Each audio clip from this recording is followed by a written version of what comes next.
We've gathered here on this occasion to remember and celebrate Kay's life. And the family has asked for us to begin with a word of prayer. So let's bow at this time. Father God, we come before you, and we are just so thankful for Kay. We're so thankful for the life that she lived and for her legacy. We're so thankful that for every head that is bowed, for all of the family that is here to bring comfort to one another, to bring joy in the midst of the struggle. And also we're so thankful for all of the friends and that are here to help with bringing that comfort, to help bring those stories that maybe haven't been heard before. Father, help us today as we strive to celebrate a precious soul. And Father, I pray that you'll be with everyone that is speaking, that will just strive to continue to bring comfort during this time, and a comfort that can only come from you and your Son. And it's in his name we pray. Amen.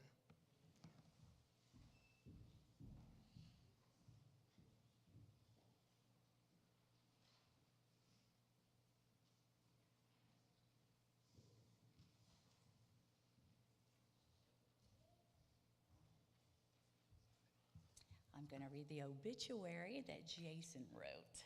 Only someone like Jason could write an obituary like this. Janice Lindley was known to many as Kay Morrison. Her other aliases included Janice Thomas, Kay Thomas, Mom, Mama, or Mother if we were upset.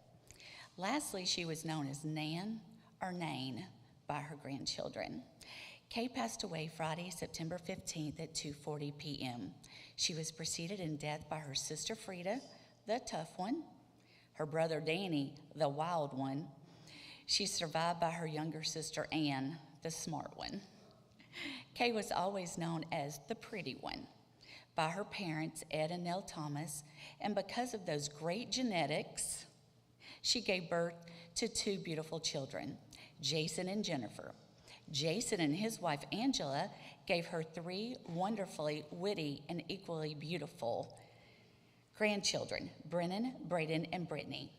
Jennifer bestowed upon her two charming, intelligent, and lovely grandchildren, Ryder and Kira. Kay is leaving behind many nieces, nephews, great-nephews, cousins, and friends that will all miss her greatly. Kay had a few things she loved more than ever. She absolutely loved to cook. She would always have a meal waiting for you if you were hungry. Didn't matter the time of day. Second was shopping, maybe to her detriment. Thirdly, she was a devoted mother and loved to keep her kids safe. She was like a big old mother hen who wanted to keep us safe under her wings, but we were free birds, and free birds had to fly. I've never understood the words, "I miss you," until you reach for your mother and she's not there. Next up, Emily's going to sing Amazing Grace, and it kind of holds a special place in their heart because that's what they were listening to when Kay took her last breath.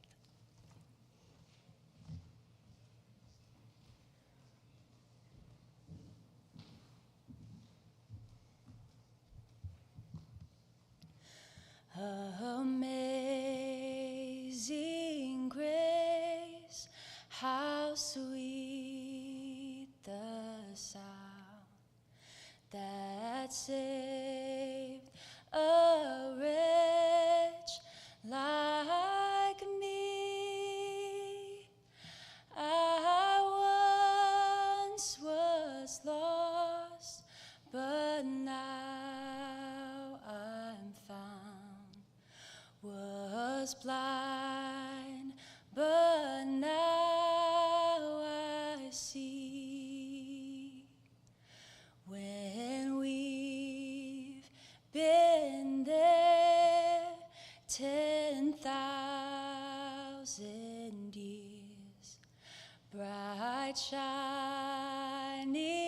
as the sun, we've no less days to sing God's praise than when we first begun.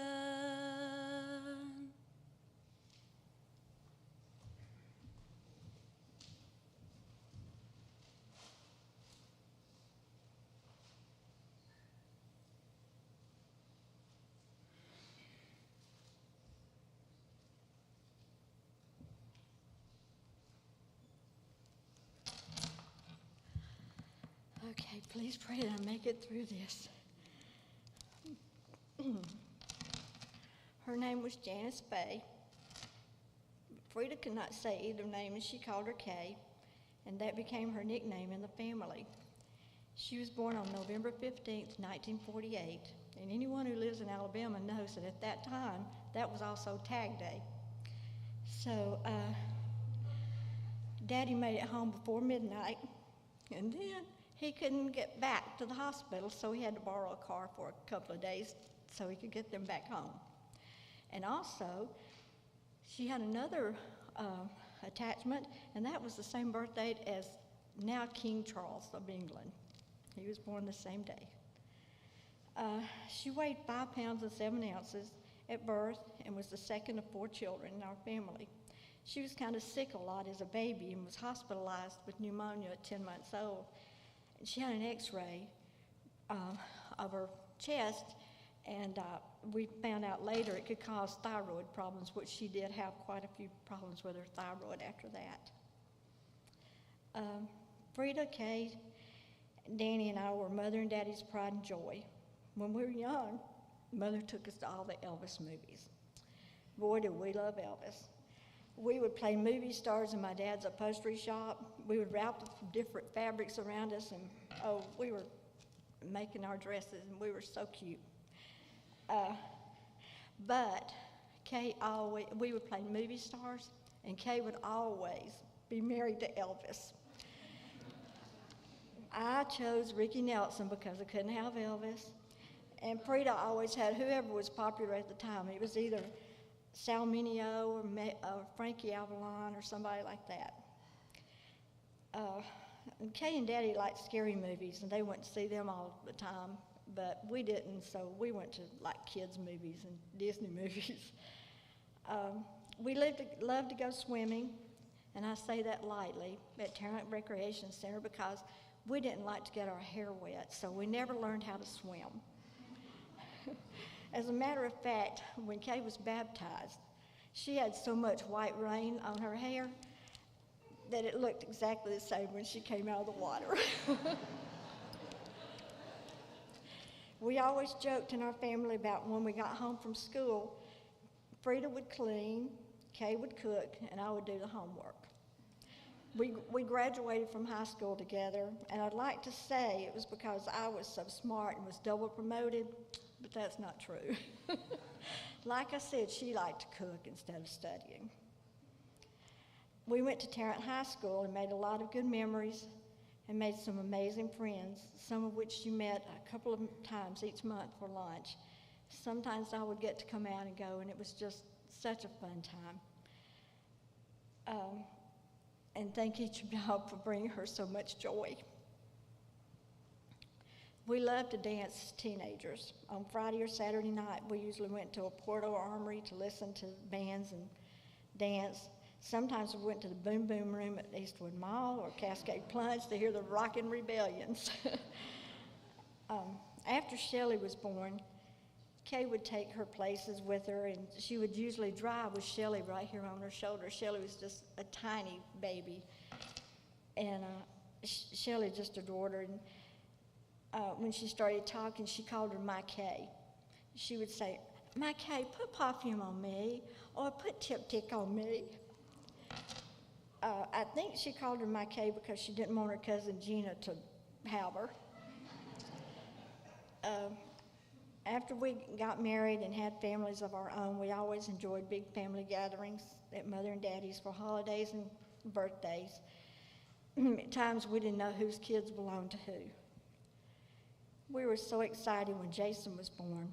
Frida had 2 girls and I had 1, and so it was great to have a little boy to play with. We were equally as happy when Jennifer was born, especially the girls, because they thought she was their baby doll because they were so much older by that time. She was, if any of you knew her, she was a very picky eater. Her sandwiches, hamburgers, hot dogs were plain meat and bread.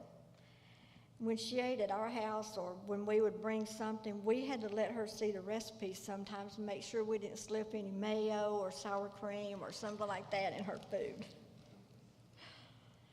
After we moved to Texas, she and her family drove out to celebrate Thanksgiving with us.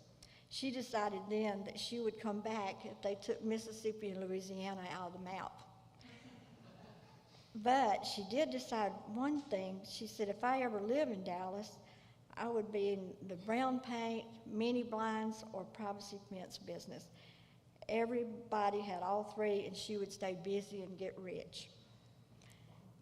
She did manage to fly out to visit a few times, but she was such a homebody, it was hard to get her to come to visit. She said I kept her so busy when she was there that it took her 2 weeks when she got home to recuperate. I did. I drug her all over Fort Worth and Dallas to the stockyards. We had fun. When Daddy got sick, she moved him and Mother in with her, and she became a caretaker for him until he passed in 2006.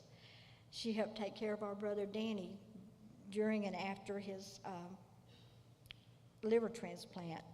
And then when my uncle passed away, she became his wife's caretaker. Anna was from Germany and had no family in the U.S., and she had Alzheimer's, so Kay managed her care in the nursing home and made sure she was taken care of.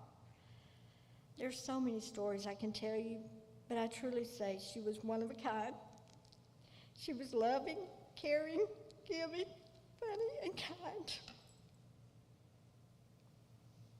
She loved her children and her grandchildren unconditionally.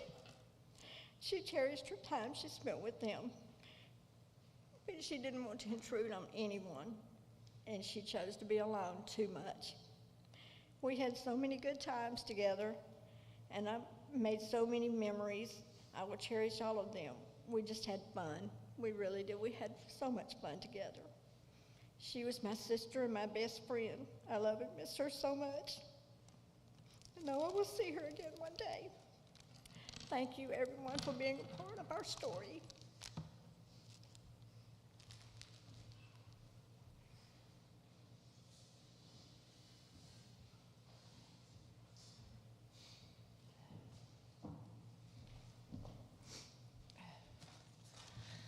First of all, I just want to say thank you to Jason and to Jennifer for just allowing me to come and speak today and talk to you about my Kay. It's a little joke between Shelley and I. But anyway, I just want to talk to you a little bit about Jason and Jennifer's mom. I want to talk to you about Brennan, Braden, Brittany, Kira, and Ryder's Nan, or some of them called her Nain. And so anyway, my mom was blessed with two beautiful sisters, one named Janice that we called Kay, and the other is named Regina Ann. And I am so blessed to be named Regina Kay, so I carry both of their names. So today, as we honor our beautiful, sweet Aunt Kay, I want to share a few things with you.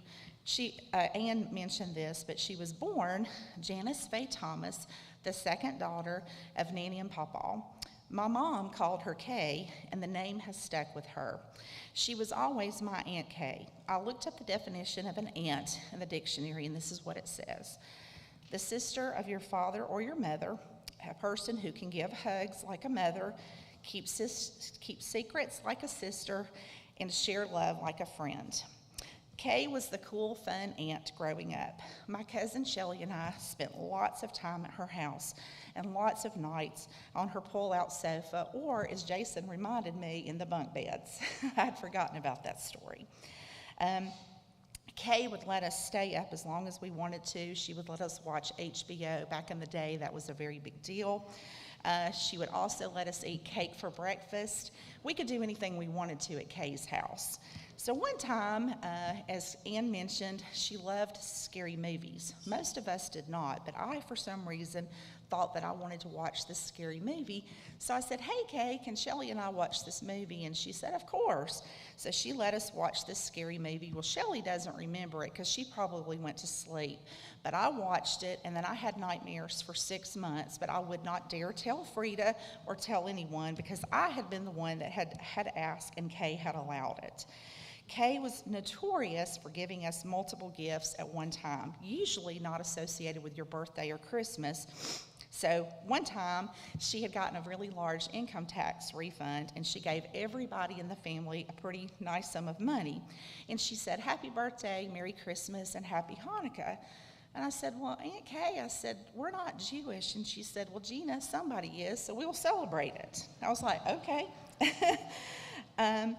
Also, she was always quiet, but yet so loud. She filled the room with her outward beauty, but also she filled the room with her inner beauty. Her inner beauty really shined through. She loved so big, and she loved Jesus, even though she was quiet about that. Kay loved to serve others through food. Food was her love language. She could cook a great meal, and it was made with her love. She stepped up big for us during and after my mom's death. She was there for us during the darkest days of our lives. Right after my mom passed away, I became very ill, and she took care of me just like my mom would have. I will miss her more than I can express. I will miss the visits with her. We would catch up right where we had left off, and I like to talk politics with her. She and I really saw things through the same lens. I would never leave without food. She would always load me up with all of her leftovers because she didn't like leftovers. So she would say, "Hey, go clean out my refrigerator." I don't like to cook. I did not get that gene, so I would gladly take her food. Also, she was always there for me from day one, from the minute that I was born. And I want to say to Jennifer and to Jason, it has been a true honor to help take care of her over these last few months. I will treasure those times. But before I want to close, I did find this little poem, and it says, and I want to dedicate this to my aunt. "She isn't my mother. She isn't my sister. She's one of our family who's more like a friend. She has fun with me, laughs with me, listens to me, encourages me. She spends time with me. She believes in me. She shares with me, and she cheers for me. She understands me like a mother. She's there for me like a sister. And perhaps most of all, she loves me like a friend." So Kay, please give my mom a big hug in heaven. Until I see you again, I will love you always, and I will always carry your name with me. Thank you all.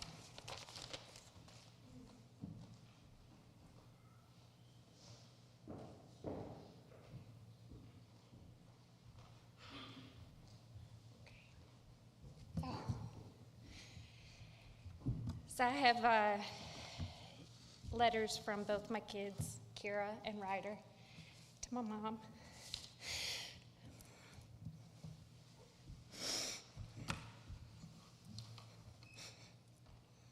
And this is from Kira first, and it was written with her cousin Maddie from Louisiana that did a really good job. "Nan was a very kind and selfless woman. She always put people before her. She was always there for me and Ryder no matter what happened. Through sorrow, through happiness, through good, through bad, Nan cared. She loved Mom, Ryder, and me, and everyone around her."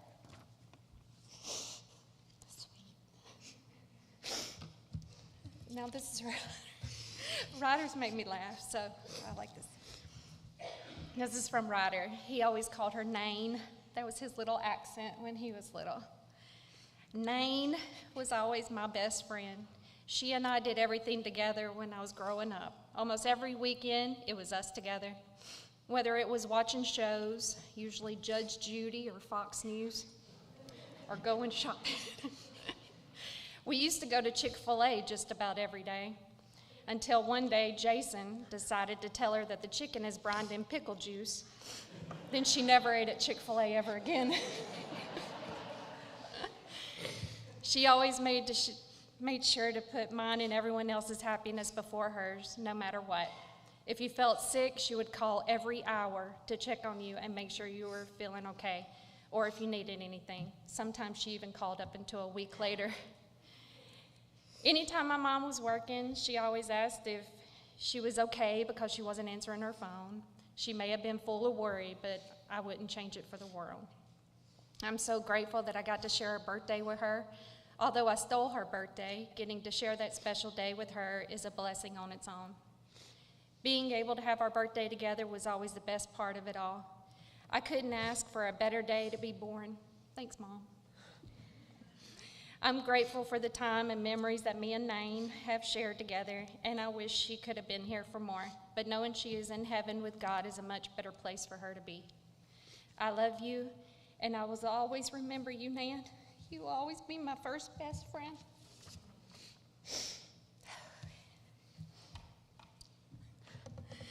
Okay. 45 years. That's all I got with one of the greatest people I ever knew, my mom. Growing up, every Saturday we would get dressed and either head to Century Plaza or the Galleria or to the Bama 6 movie theater, and she always let us bring friends. She made the effort to be part of our lives. She wasn't just a mom, she was a cool mom. She let our friends stay the night whenever we wanted. She even took our friends in when they needed a place to live. She was a mom to more than just Jason and I. Many of our friends considered her their mom too. Anything we were involved in, sports, cheerleading, plays, pageants, graduations, she was there cheering us on. She was always our biggest supporter. Her life revolved around her kids. All she wanted was for us to be happy and safe. She would always worry about us. As soon as I would land after a trip, even if it was at midnight, she would call and ask if I was on my way home yet. I told her I would be soon, and she would say, well, be careful, and call and text me when you get home so I know you made it. And because I'm a jerk, I would have to mess with her, and I would always say, just go to bed. No news is good news. She would go, ugh, just do it so I don't have to worry. Y'all heard that right there? That was her. And you better believe if I forgot, she'd be calling me, even if it was at 2 a.m., to make sure I made it home safe. I didn't work much this summer so that I could be here taking care of her. But when I did return to work, I got in my car to drive home, thinking I had forgotten something. But it was that I never got the call from her telling me to be careful. That was a long drive home, realizing that I wouldn't get that call again. She didn't just worry about Jason and I, she worried about everyone.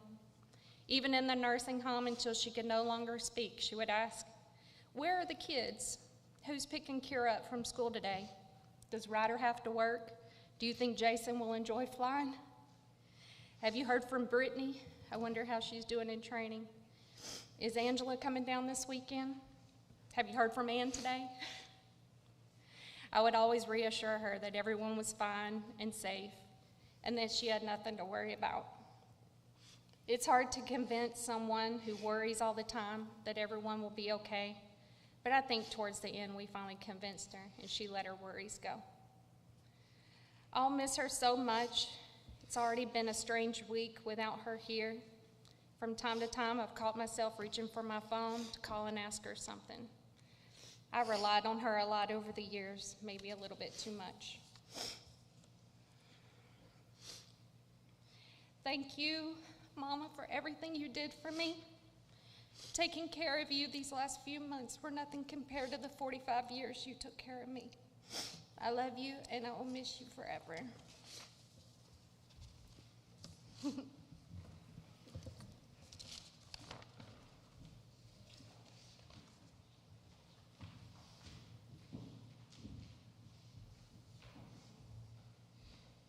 No, that was heart-touching, Jennifer. You made me cry. Welcome, everybody. I'm sure everyone here knows me. But for those who don't, my name is Jason, and I was Kay's oldest kid. My mom was an extremely kind, caring, and compassionate woman. She cared deeply for everyone, me, my sister, Jennifer, my wife, Angela, and her grandkids, Brennan, Braden, Brittany, Ryder, and Kira. She loved her sister Ann and her recently passed sister Frida, as well as her little brother Danny. She was basically another mother to her nieces and nephews, Gina, Shelley, Dawn, Alan, Jonathan, and Christy. And she loved them so much. She had so many family and friends that she loved and cared for. It was always so important to her that everyone around her was taken care of. She was born on November 15, 1948, and was the second child of Ed and Nell Thomas. She had an older sister, Frida, and a younger sister, Ann, and a little brother, Danny. Stanley Potts, Ann's boyfriend at the time, who's now her husband, introduced her to his friend. Kay took one look at that skinny guy with the crew cut and black rimmed glasses, and she ran out the back door as fast as she could. A while later, she was at a party, and she saw him again, and he had been working out, and that was when she decided she wanted to meet him. And that was when she officially got together with my dad, Hub Morrison, and they got married, and shortly after I arrived. 4 years later, my little sister Jennifer was born. At this point, my mom's life changed. Her primary focus was me and Jennifer. She could be overbearing and overprotective, but she was also supportive and would never back down if she thought someone had wronged her or her kids. My whole life I ran from her overprotectiveness, and now I will never be able to reach out and say, "Hey, Mom, I love you, and thank you for everything." My mom was never a woman who you would say had hobbies. If she had any, it was her dedication to her kids, her grandkids, and her family. But she had several things she loved. If you ever went to her house, you could guarantee Fox News was on. Her house was always clean, and the kitchen was always warm with something she had baked. And I want to read this quote.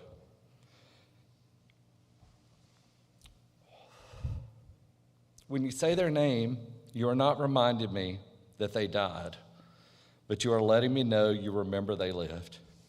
And my mom lived. She is leaving behind a legacy of love. She loved everyone so much, and every time I think of her, I'll know that she was the sweet, beautiful angel, was my mom. And as we all grieve the life of this amazing woman, I want everyone to know she loved all of you with all of her heart.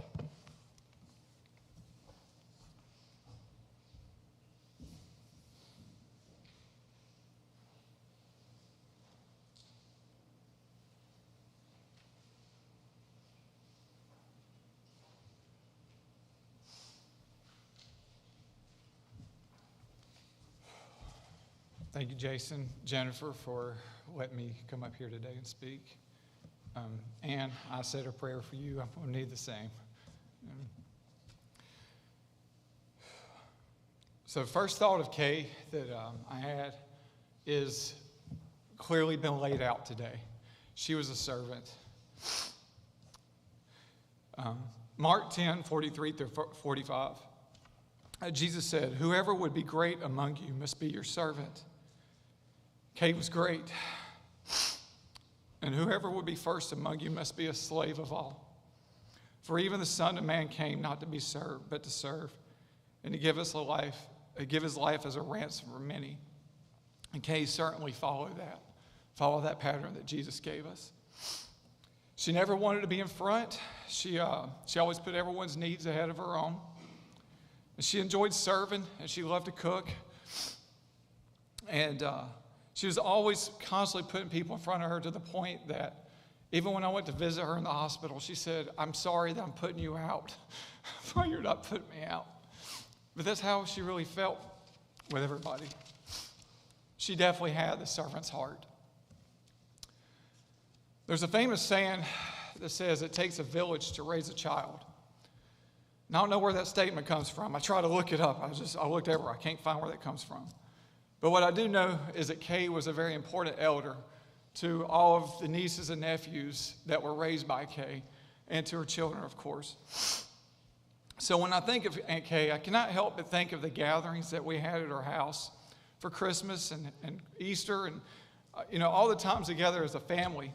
And Gina mentioned the scary movies. I think somebody else mentioned that too. I love going to Kay's because I got to watch the scary movies.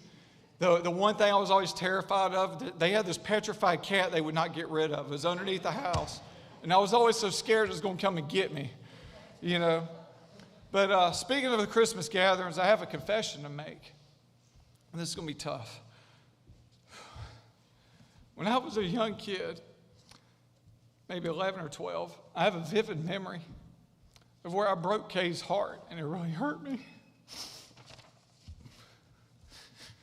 It's something that stuck with me for the longest time. Sorry.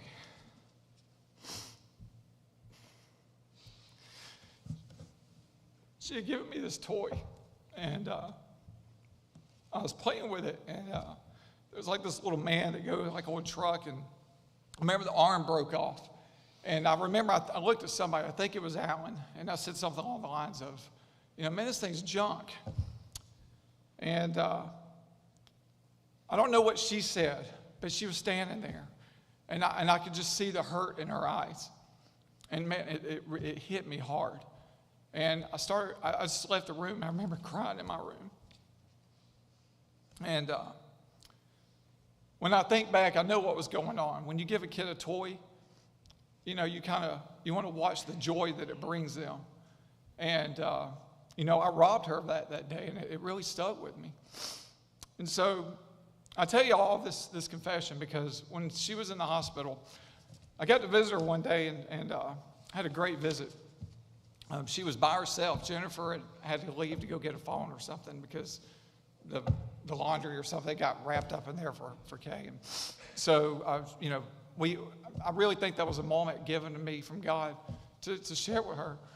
And I told her this story, and I'm sitting there like about to fall to pieces telling her about it. And she starts kind of chuckling. She says, I don't even remember, And one thing I've learned is that people that are forgivers do not remember the thing that hurt them. They truly move on from that. So Kay definitely had the heart of a forgiver. So, I mentioned about her observing me playing with a toy. She was very subtle. Another thing that she was in her subtleness was her humor. She had a very subtle humor. And I've shared this with a couple of you. But Michi and I were watching some videos one day, and it was a birthday for Millie. And Kay was there. It was in 2021. Mom was still with us. And I was getting ready to bring the cake out for the big reveal for the happy birthday part. And Michi was sitting there videotaping. And Kay was sitting there, and she thinks that Michi's about to take a picture. And so Michi's like, okay, everybody get ready. So Kay's thinking she's going to take a picture. So Kay kind of sneaks up some bunny ears on Kylie real quick. And then she realizes it's a video, so she pulls them away, And those kind of little subtle humor things like that are just really who she was.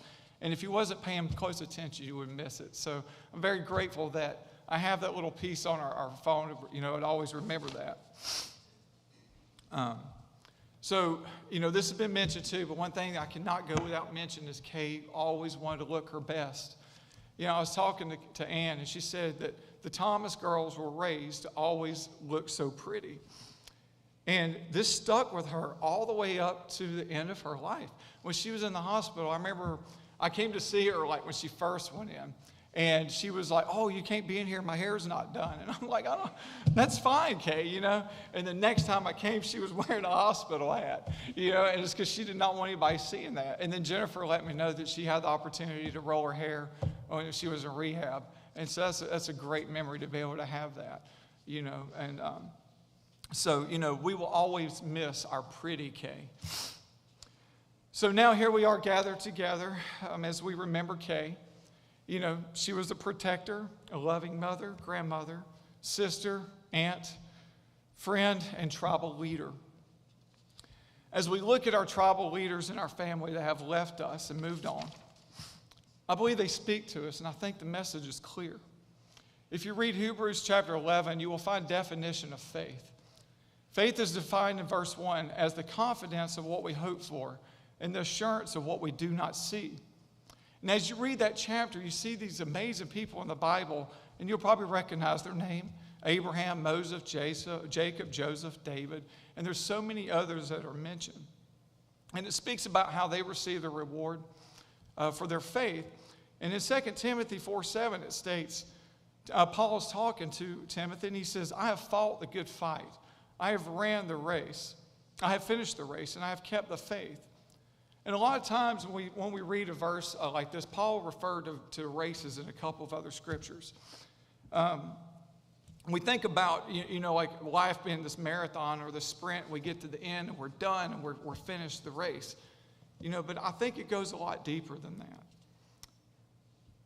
I believe it's more like a relay race. And in a relay race, the person that runs as hard as he or she can, they pass the baton to the next person. And then they stand there and they're watching and they're rooting. And they're wanting them to not drop that baton because so much hard work has gone into preparing for that race. And so they're sitting there knowing how much hard work they've done. And if you notice, when the person's got the baton and they're running and they accidentally drop the baton, the cameraman never focuses on the person that dropped the baton. It always focuses on the team that's already ran their part. So Hebrews chapter 12 carries on from 11. There's not actual chapters. It's a continuing verse there. And so it says, since we are surrounded by such great cloud of witnesses, let us throw off everything that hinders us and the sin that so easily entangles us. And let us run with perseverance the race marked out for us, fixing our eyes on Jesus, the pioneer and perfecter of our faith. When I think about our life hanging out with Kay, and I think about hanging out at her house with our family, and at Nanny's house together, I cannot think about how she has joined the rest of the elders of our village, our witnesses. And they're looking at us, stating pretty much what Paul said to Timothy. They are saying, hey guys, we love you. We're rooting for you, and we've done our part. You are now holding the baton. We are now holding the baton. So when the relay starts, several runners, they've done their part. Towards the end of the race, you have the anchors. And the longer the race goes on, the harder it gets, and the faster you have to run. The anchor has a big responsibility because the anchor's finishing out the run that was for the rest of the team. Kay has passed the baton to us, and I have decided to commit myself to take this baton and run the race the best that I can to honor her. And I hope you will do so and join me in doing so also. I'm grateful to have such a wonderful lady in my life, and I know that she's here today and she's rooting for us. Thank you.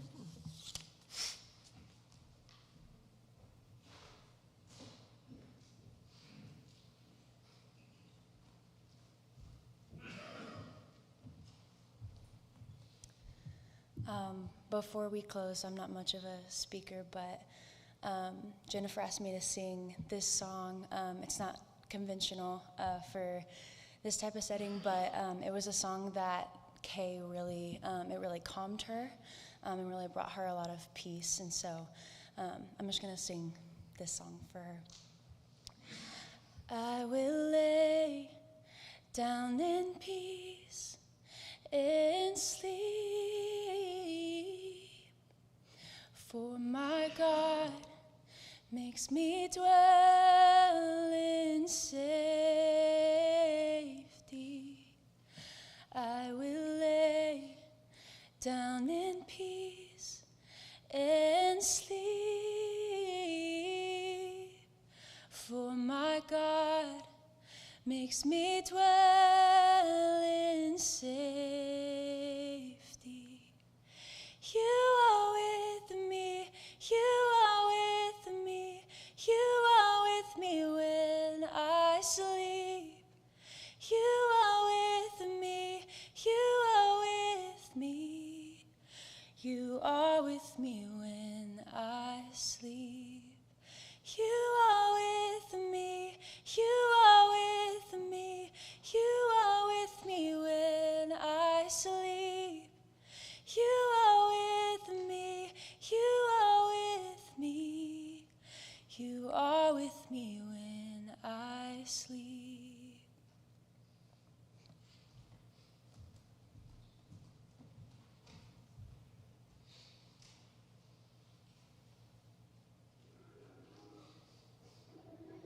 Hey everyone, I just wanted to say hello and hope you're having a good day and hope to see all of you soon.